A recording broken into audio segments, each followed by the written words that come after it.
Alhamdulillahirrabbilalamin. Kita kembali dalam acara kita Siraman Kolbu. Segar di kolbu. Ya Bu ya, melanjutkan dari pertanyaan bunda kita, yaitu tentang tanda-tanda tobat kita diterima. Seperti apa? Ketahuilah bahwa seberapa besar tobat kita diterima bisa dilihat seberapa besar penyesalan kita di saat ingat dosa tersebut. Sebesar kita menyesali dosa, sebesar itulah tobat kita dikabul. Dan penyesalan itu kalau kita gambarkan, misalnya ibu suatu ketika, atau para pemirsa dimanapun Anda berada, punya gaji bulanan. Dan itu gaji satu-satunya 3 juta. Cuman itu untuk beras segala macam, listrik. Dan tidak ada sumber lain kecuali 3 juta itu. Suatu ketika ibu mengambil uang ditaruh di tas. Tasnya bolong. Duit hilang. Ibu menyesal atau tidak?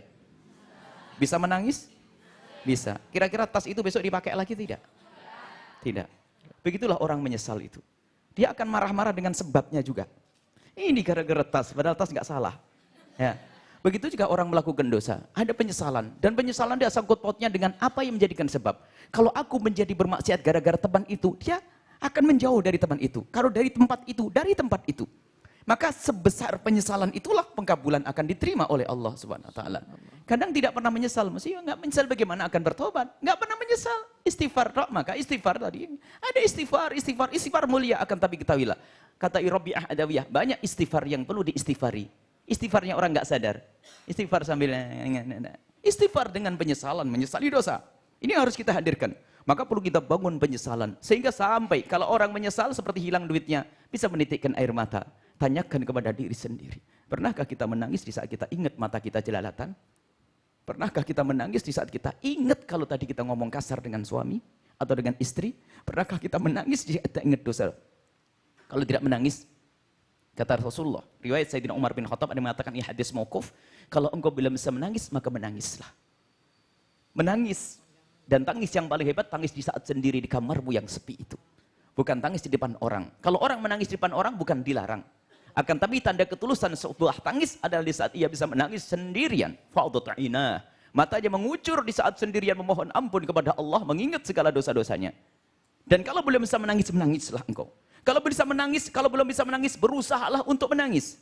Kalau masih belum bisa menangis, berusahalah untuk menangis. Kalau masih belum bisa menangis, maka menangislah engkau karena engkau telah tidak bisa menangis. Karena kalau tidak menangis, hatinya keras. Ingat dosa masih bisa ketawa. Makanya kalau ada orang cerita tentang zina, tentang dosa masih ngakak-ngakak. Mungkin cerita tentang mabuk, tentang minuman keras masih ketawa-ketawa. Belum tobat itu, nyesel dia ingat masa lalunya itu. Ia menangis dan itu tanda diterima oleh Allah Subhanahu wa taala. Lihat. Disebutkan dalam hadis Nabi, kullu ainin bakat yaumal qiyamati. Semua mata ini nanti nangis di hari kiamat. Illa ainun bakat min khasyatillah. Kecuali mata yang pernah menangis karena dosa kepada Allah. Jadi kalau taubat kepada Allah enggak susah, cukup enggak usah diceritakan, enggak usah ini, cukup menangis. Berbeda dosa sesama manusia yang akan kita bahas pada pertemuan yang akan datang. Menitikkan air mata. Berusaha.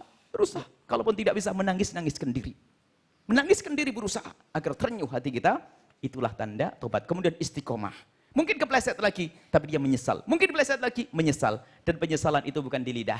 Orang bisa ngomong, aku menyesal, tapi hatinya tidak menyesal. Penyesalan di mana? Di dalam hatiku. Hatimu semuanya. Ada penyesalan yang sesungguhnya, dan hanya Allah yang tahu. Maka jangan bohong dalam bertobat kepada Allah Subhanahu wa ta'ala.